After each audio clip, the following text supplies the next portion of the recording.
Distinguished Senate President,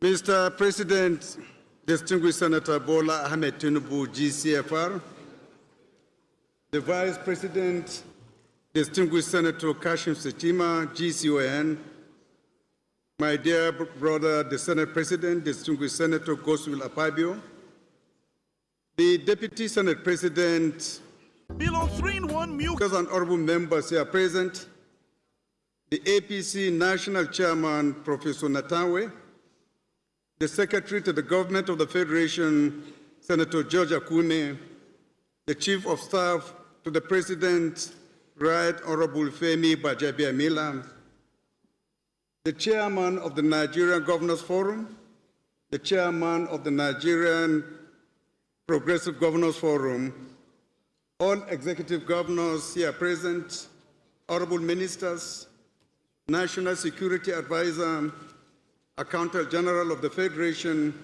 the Attorney General of the Federation, former presiding officers here present, Clerk to the National Assembly, Deputy Clerk to the National Assembly, the Clerk of the Senate, Clerk of the House of Representatives, members of the media, invited guests, distinguished gentlemen, ladies and gentlemen.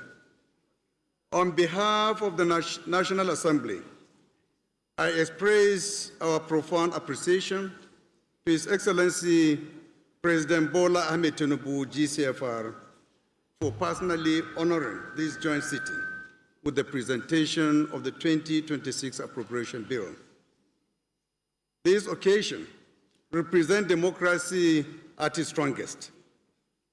Mr. President, your presence here once again affirms your abiding faith in democratic institutions and your conviction that sustainable national renewal is achieved through partnership rather than proclamation.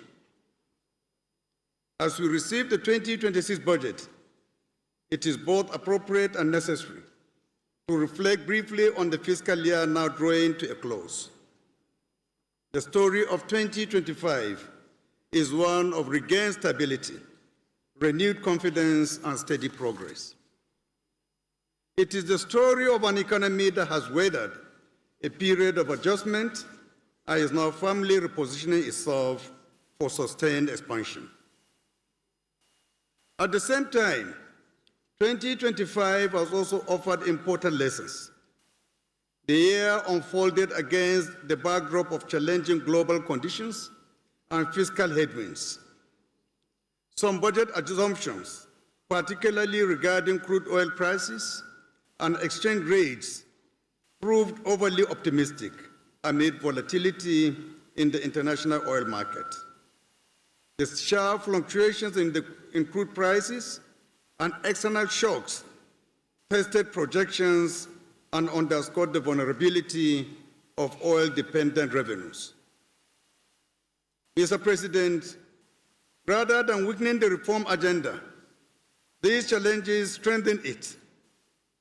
They reinforce the urgency of realism in budgeting, discipline in execution, and diversification in revenue planning. They sharpened our collective understanding that credible budgets must be built on prudent assumptions and resilient frameworks.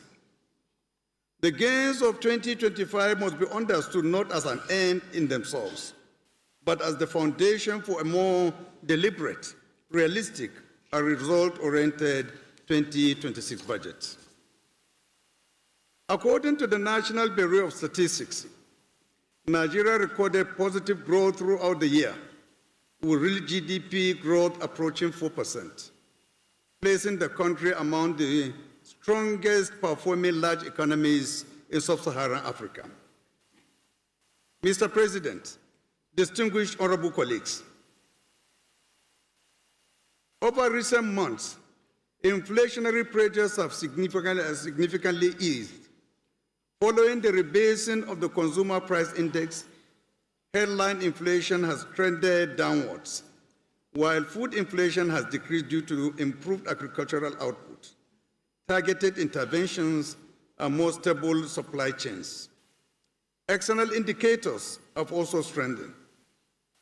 Central bank data confirms improved foreign exchange reserves, resilient remittance inflows, rising export receipts, and a greater coherence in the foreign exchange market. The World Bank and the IMF recognize